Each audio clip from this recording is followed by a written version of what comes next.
Welcome to the Top Business Leaders Show, powered by Rise 25 Media. We feature top founders, executives, and business leaders from all over the world.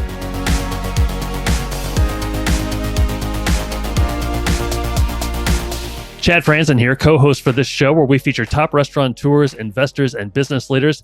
This is part of our Spot On series. Spot On has the best-in-class payment platform for retail, and they have a flagship solution called Spot On Restaurant, where they combine marketing, software, and payments all in one. They've served everyone from larger chains like Dairy Queen and Subway to small mom and pop restaurants. To learn more, go to spoton.com.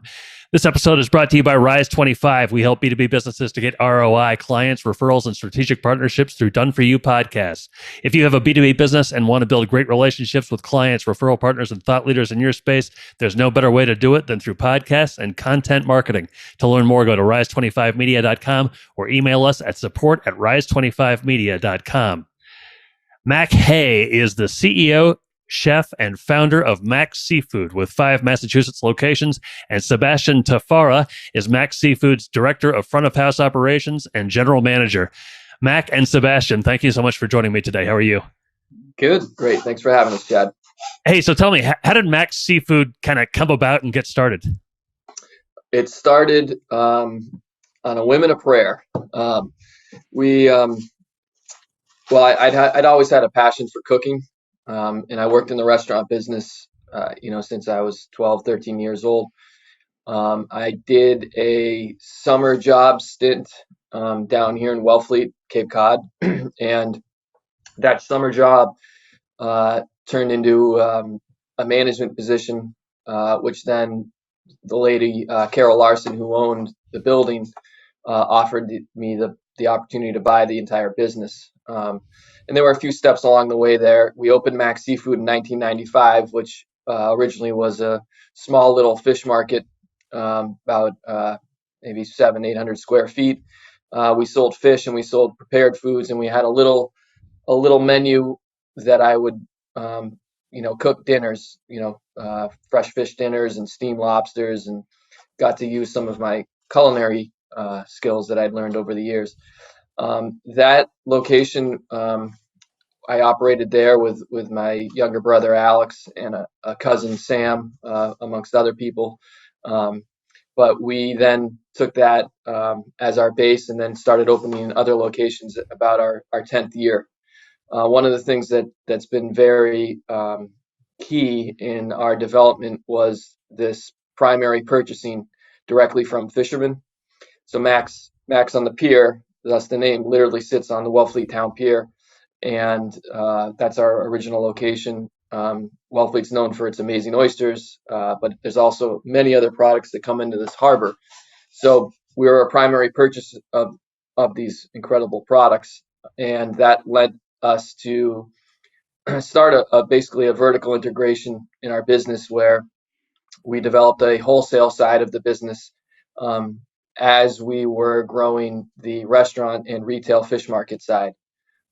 So, you can go to our website and see the development of the number of places that we've opened, but, it went from, Max on the Pier. We opened a place in Truro Center called Max Truro. Then we opened Max Shack. We then opened a place in Eastham, and then we did the Provincetown restaurant.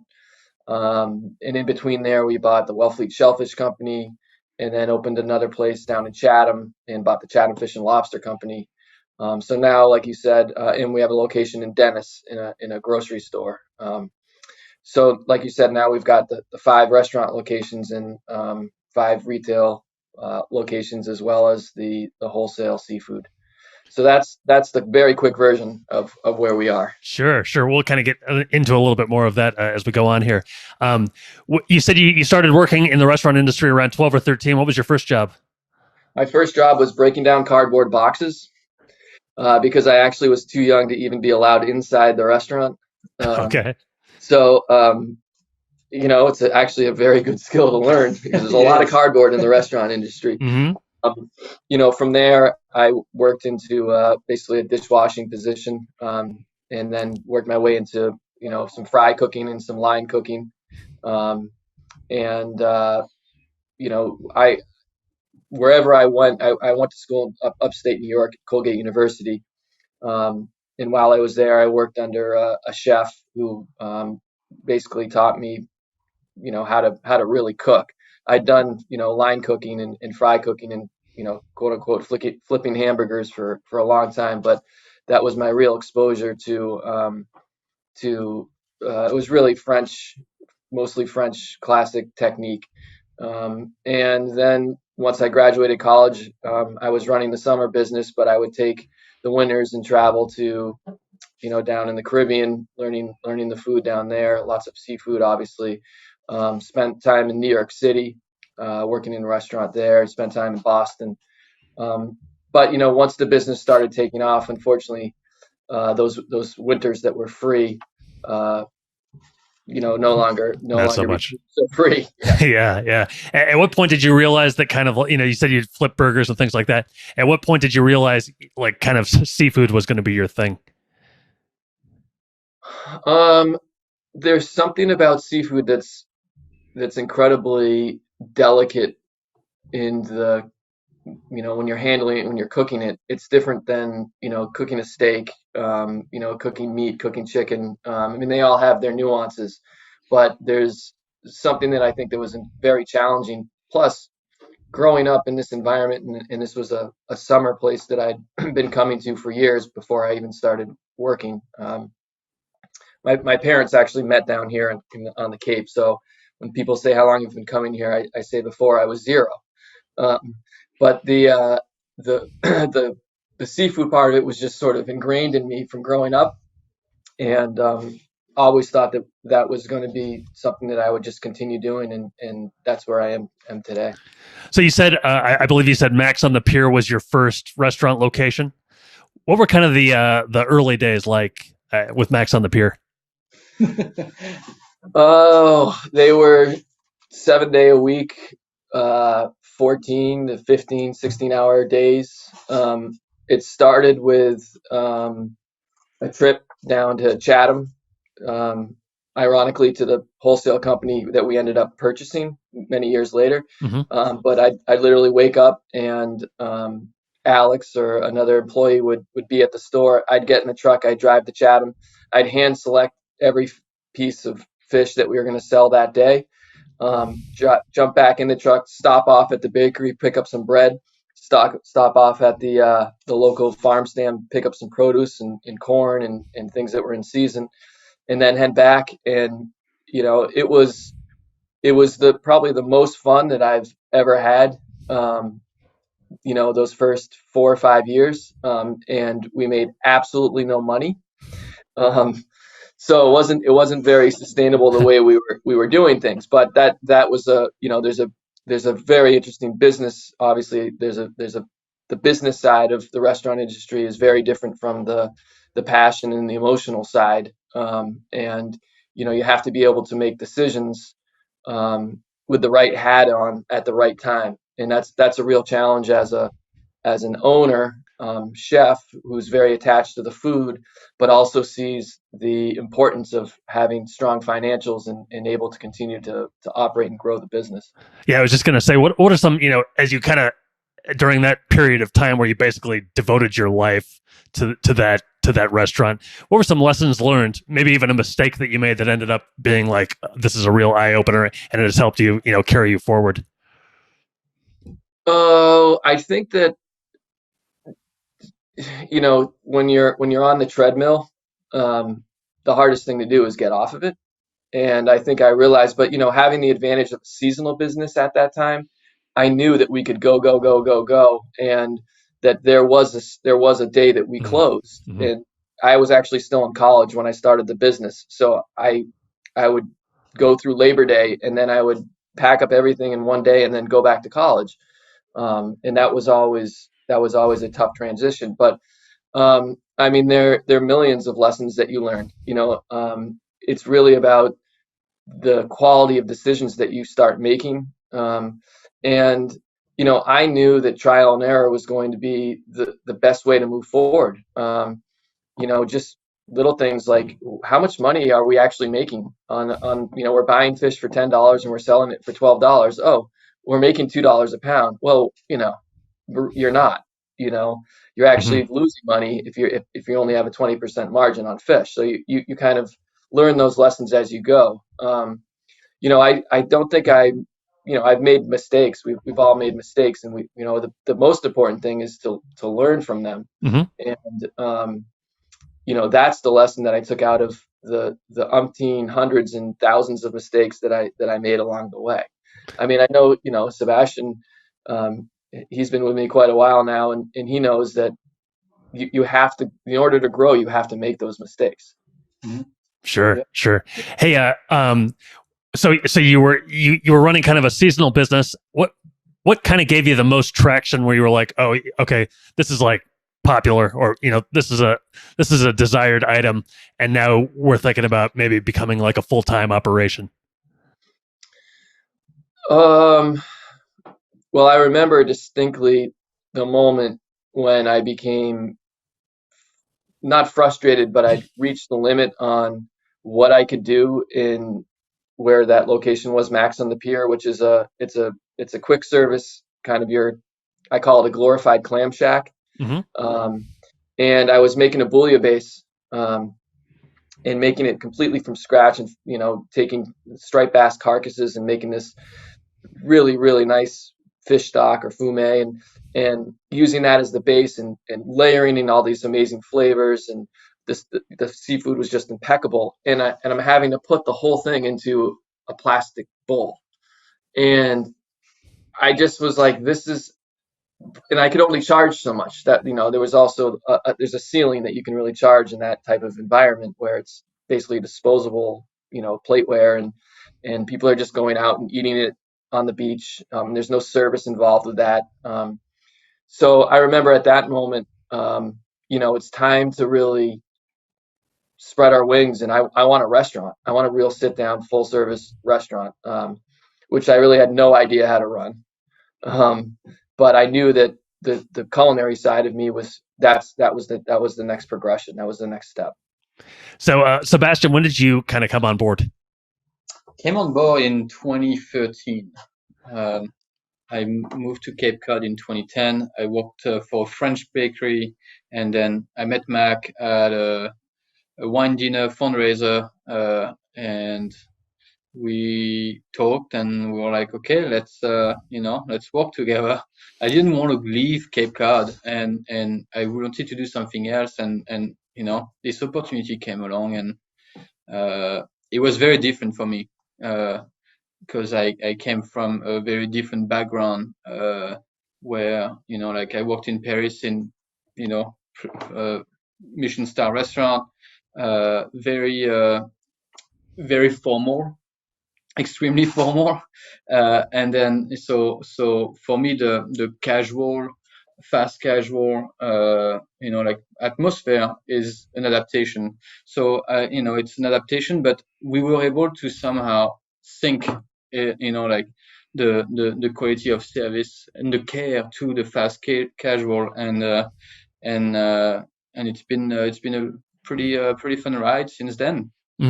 So you said 2013. Where in Max Seafood's overall kind of growth? Right now, 5 wholesale, 5 restaurants. Where was it at that time? 2014 when we opened P-Town, and it's the P-Town. Provincetown is our location on the tip of the Cape. So that's when we opened a year-round eatery called Max Fish House, and then we moved Max Shack to 7 days a week, lunch and dinner.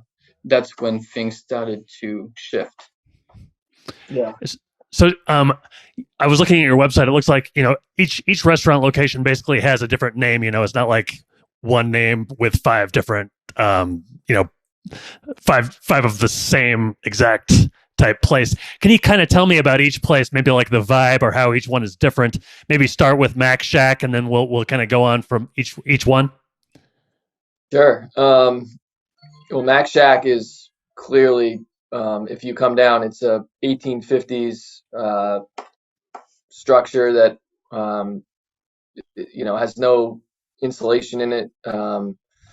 We've made it actually, that's not true. We insulated the dining room about 5 years ago, but when we took it over, it truly was. It's very rustic. You get to see, like a lot of the buildings down here were built out of ship parts and wooden ship parts, and so like there's a lot of repurposed timber, and there's a lot of character that's involved.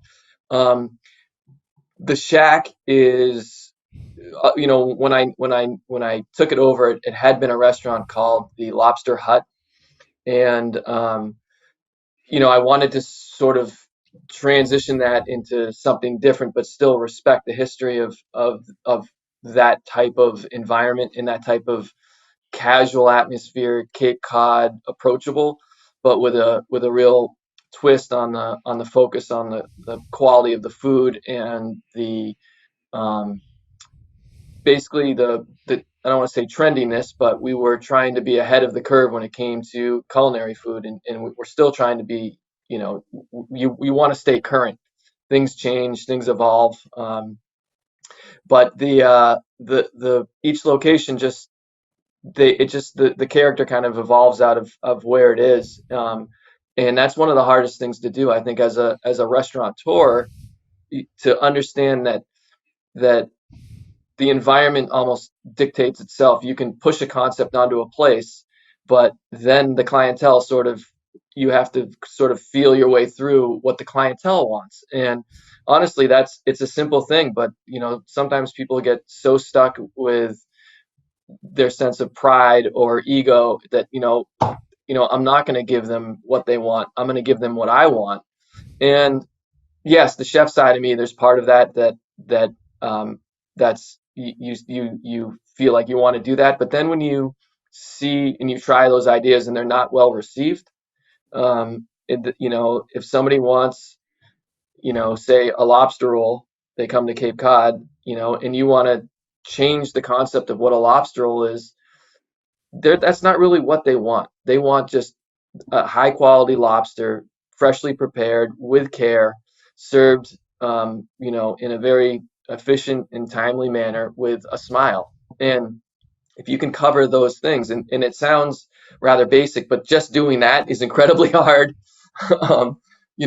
every step of the way. But the locations then, the Max and the Piers, it's just a great casual spot. It has its own vibe. They all have a different vibe. But this, I think, Sebastien, he understands that idea of vibe in the dining rooms and in the restaurants. It comes down to, the music that we play, the lighting that's set up, the energy that the staff brings, and the level of care. And we talk about hospitality a lot.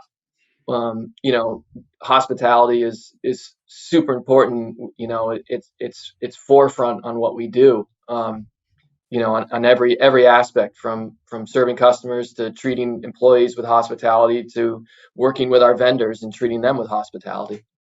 What's Max Fish House like?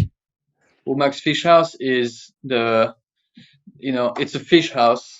It's the more urban feel of our restaurant. It's located in Provincetown. There's a booth with a larger table where people can gather, and you feel like you are having a good. It's a different atmosphere. It's a different night out. You're really going for 1.5 2 hour meal and enjoying the company with those large tables. There is a great cocktail selections. We have a raw bar. We have a beautiful raw bar. Yeah. The seafood we use, everywhere we do it, but we really use the bounty of Cape Cod on a year-round basis. And we were able to do wine dinners there, host a little bit more celebrations as well. So it's a big, Max Fish House is a bigger boat, and yeah, and we really have been able to bring some wonderful towny atmosphere in that place. Mm-hmm. What about Max Chatham Fish and Lobster? Max Chatham Fish and Lobster. I'm sorry, Chatham. Yeah, that's right. that's the fast that's the QSR fast casual 2022 max seafood. Yeah, that so that concept was something that we wanted to do a bit different. It's a as Seb said, a quick service restaurant where you go up and you order at a counter, Mhm. and um, then we have beer and wine, and you would get your beer and wine when you order. Then you sit down, and then we serve you from there. We bring the food out. We might get you another drink. Uh, Soda and water is like self service. So it what it does is it creates this different expectation of the dining experience, and it allows the customer to have a real sense of freedom and control over their experience. And I think that's why we're seeing a very large movement towards this across the industry. There's a level of service that we can meet or exceed much more easily than you can in a full service sit down dining. Now, I'm not saying that it's I'm not saying it's necessarily easier to run that restaurant, but it is to some degree because you don't need as many front of house staff, Mhm. which makes it easier on the scheduling. And the staff that we do have who are actually working these counter positions, they are not like just punching things into the computer. They are working the guests through the dining experience, and that's important that they're educated in the items in the menu. They know where the products come from, and they can speak to these items in detail if the guest is interested. So there's still a great interaction that you have to the extent that the customer wants to have it. Um, so that concept is it's very very it's upbeat, it's fast, it is incredibly busy, but it's seafood, it's grilled fish sandwiches, it's seared scallops, it's lobster rolls, it's fish and chips, it's tacos, poke. We have a sushi menu in there, and of course we also have a raw bar in there. All of our locations have raw bars. So it's a nice different concept, and it we just are in the process of renovating what was the fish market, which had been connected to the restaurant. We've now moved the fish market just across the courtyard to a brand new build out, which is it's like the Maserati of fish markets if you were to go in there, right? It is pretty It's nice. shiny and like stainless steel It and is pretty bright, and nice. it's I'm more of an Aston Martin guy, but yeah, it's a good feel. But now we're building out this little bar room attached to the restaurant, and there's a lot of outdoor seating there. But the concept there is something that it was the right time to do that, and COVID was even it just worked well to COVID because it transfers really well to takeout, Mhm. and that's a big aspect of food. There's we do quite a bit of takeout food, which is obviously the ball game changed during COVID, and we've held on to that volume fairly well. Is Max Market and Kitchen, I believe, is the last one? Yes, so that's in Eastham, and that is one that we had a very large catering division, and we also have a commissary division. So we produce much of our own products that will sell in our markets and our restaurants at the commissary in that building. So if you were to walk in there, it's a fish market that also has a limited prepared menu with a few picnic tables outside that you can kind of just go sit at and eat. We do have beer and wine there. We're contemplating um, shifting that concept to something like we do in Chatham, and moving more in that direction. But for now, for this summer, we're going to keep it, fairly simple and just do what we've done there. But you can go into the Max. Max Eastham Market and Kitchen. Not really a great name. We might need to rebrand that place. I don't mind it. But it's a one-stop shop, Mhm. for your dinner or even like a basket of French fries or some fried clams. Yeah, lobster roll, obviously. Yeah. Yeah. So it's a nice little market. It's open, like we do great lunch business there because East Ham allows us to have a great lunch need. So it's a fun little place to have. Hey, Sebastian, I mentioned you're the director of front of house operations. So there are 5 locations. Each one sounds like it's kind of got a different vibe and maybe even a different style of service, maybe among Like this from is one to very the true. other. What's the kind of the key to maintaining a successful operation with 5 different types of operations?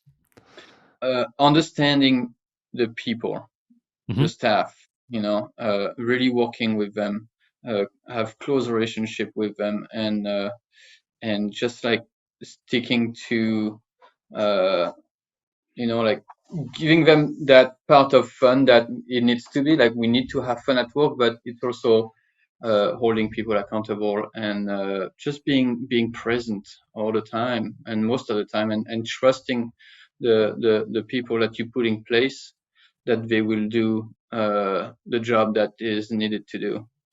How has COVID affected or changed your operation, if it has? I think not just our operation. I think COVID has changed the hospitality as a whole. Uh, it's hard to be hospitable with COVID. Yeah. It's so our businesses were pandemic proof in a way where like we were lucky to have the takeout volume that we had, and our food really was able to go into a box and get sent home. But as far as the hospitality, we lost a lot of warmth during COVID, and now we've been working on rebuilding the hospitality part of it, because there was a lot of no, sorry, you can't do this. No, you can't have that. No, you can't come in.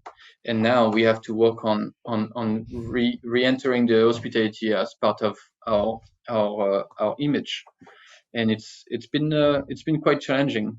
We forget very fast somehow.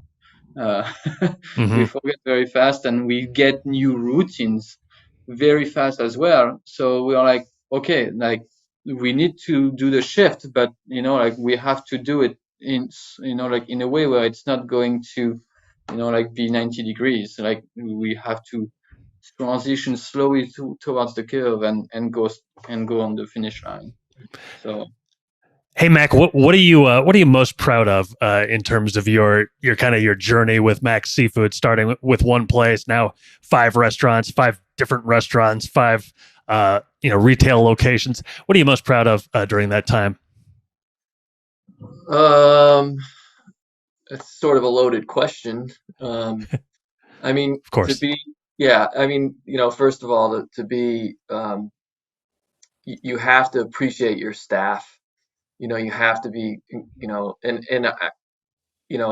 don't say it enough to the people in this industry, I think, especially the last couple of years when it's been more about survival than appreciation. But to have the group that we have, is they are who we are. They're the ones that are making it happen every day. I mean, when you have 5 locations and five fish market locations, and it takes people to trust me that I'm trying to do everything I can to make this the best organization that possible.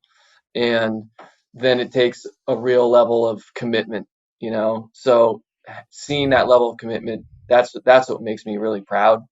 And it's hard because COVID's done a lot of weird things to people. Like the Great Resignation is legitimate, and it's not something that I think any business owner has taken lightly, and or has not been affected by Hmm. in a real serious way. So that's something that I think first and foremost is the sense of accomplishment that our group has done. And I'm trying to get, Seb knows this. We've been talking about this. I'm trying to get our year round or even our seasonal management to understand that this isn't, yes, it, Max might be on their store and my name might be Mac, but they have to take ownership for what they do. And when you treat it like your own and you put everything you have into it, that's where real success is born. And I can only set the stage for people. I can't actually, you know, if I'm pulling the strings and they're just a puppet, then they're just a puppet. They have to actually be engaged and be the ones making the decisions, like we were talking about before, like learning as you go, in the journey of every single person, even if they're just a seasonal worker that comes and works for us for 6 months. I know they're on their own life journey, and I appreciate and respect that, and I want to make it as best experience that I can, that they can learn something, that they can better their life, they can develop skills that teach them something to be a better, whether it's a cook or a dishwasher or whatever, a manager. So I take pride in those things. Um, I've also there's also when things actually work, when when reality lines up with the vision, even if it's just fleeting and it's brief, when there's moments that you can actually say, this is what we were shooting for. Yeah. We just had a great night. Like everybody was like on it. We crushed it. We were in it. And we haven't had All the lights bulb works. all the lights were working. We didn't blow any light bulbs. Yeah. Yeah. But we haven't had that sense of, you can't, COVID has taken that part of it away from us, and we're, as Seb said, we're getting back to a point where we're trying to be present with the staff. We're trying to make their experience positive and have some fun, because that's really what this we throw a party at every one of our restaurants every day we're open. We're the hosts. Come on in. Let's have some fun.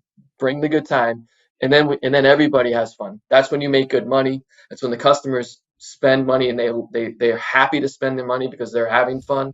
It's when everything clicks. When the restaurant's busy, is when magic happens. That's great. That's great. I think to invest something that, talking about how proud, uh, this is something you should be proud, and Max Seafood should be proud of, is that the reflection that this company has to the community.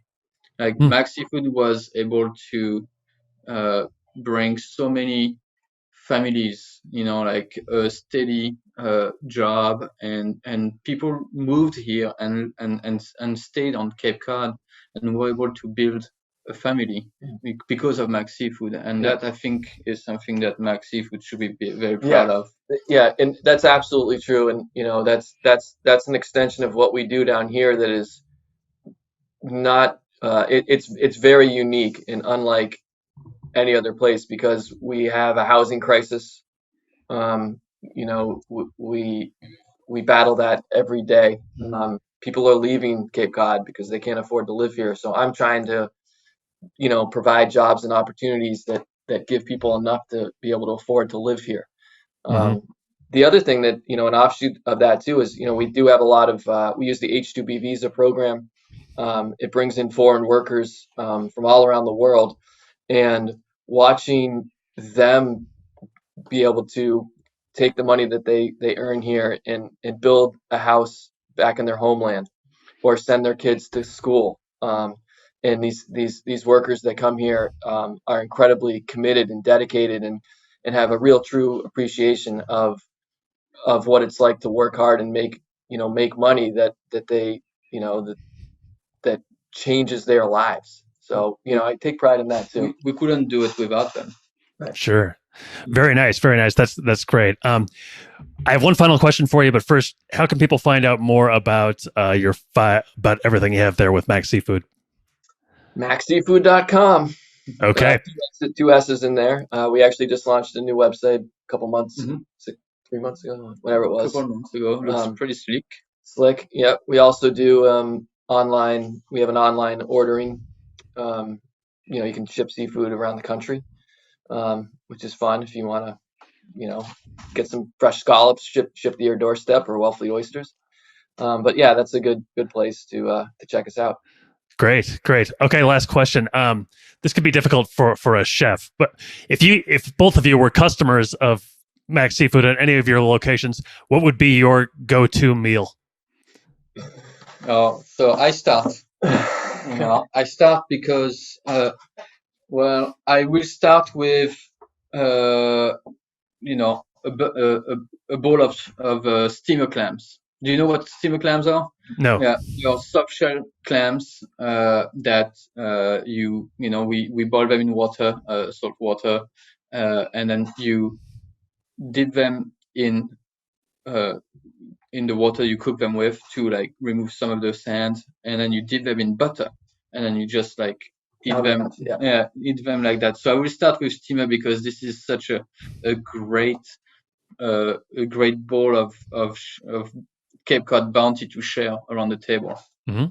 Then I will have mussels and French fries because I'm French, and and then I will probably have the special that is going to be made on that night because it's always fresh, always using what's in season, and those guys in the kitchen, they make really wonders. Yeah. I mean, when you come here, and you should come here and eat at one of our locations.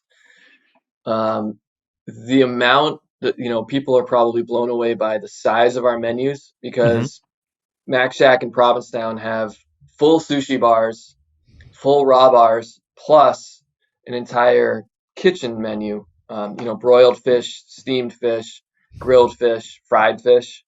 And what Seb's describing is, one of the things that, because cooking was and has been my passion since day one.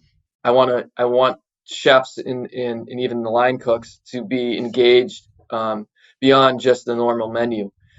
So we run a number of daily specials at all the locations, and that's where you get to see the personalities of even different where their talent was, where they're if they cooked in South Africa, you see the South African flair, or Mexico or Jamaica or Chile. You get this influence in a different way. But to go back to the question, and I get asked this actually in interviews, like what would be the dinner, what would be the meal. It really does depend sort of on the time of year, but if it's in the spring or in the fall or even the middle of summer, oysters and little necks, starting off with some raw, just unadulterated, as Seb's bounty right out of the harbors. It's just an incredible way to experience seafood. It's just so fresh, and we take it for granted, but when people eat a fresh oyster, it's like it's like jumping in the ice cold Atlantic Ocean. It's just like this wave of euphoria that takes over you. So you got to start with some of those. Starting to get hungry thinking about this. You and me both. Mac will have sushi. Mac loves Yeah, sushi. yeah. Well, that's what I was gonna say. We get in the season we get bluefin tuna. We buy it locally, rod and reel caught bluefin tuna, and we're essentially we get first dibs before this product usually even goes to Japan. And people don't know it, but they're eating some of the highest grade bluefin tuna that you can buy on the planet right here, and we don't necessarily like charge for that. It's not $100 a pound, but maybe some nice bluefin sashimi, just a touch of soy in there. We have a few special rolls that we like to make, maki rolls, but there's a great dish that's been on our menu for a number of years that I modified from a recipe that my grandmother did with bluefish. And we would catch bluefish. It's in Cape Cod Bay. It's one of the easier fish to find in Cape Cod Bay. But you take bluefish and you basically smear it with some butter, and then you dip it in Ritz cracker crumbs, and you pan sear that, so you get this really nice crust on cracker crust, golden brown crunchiness. And then the bluefish, when it's fresh, is one of the best eating fish. And the reason you don't see it in a lot of places is you really can't sell bluefish that's more than 24 to 36 hours old. It's an oily fish. It's sort of like mackerel, and it turns fast. And when it's bad, it's not good. So that's a unique thing. We serve that over. We do a cream spinach with a little bit of black truffle in it with some mashed potatoes. That is a fantastic dish. I really enjoy that one, but there's so many. Oh, very home cooking, classic Cape Cod. It warms your heart. Yeah. Sounds like it. Man, I'm starving now. Hey, I really appreciate your time, both of you, Mac and Sebastien. Thanks so much for joining me. All right, Chad. Thank you. Thank you, Chad. So long, everybody. Thanks for listening to the Top Business Leaders Show, powered by Rise 25. Visit rise25.com to check out more episodes of the show and to learn more about how you can start your own podcast.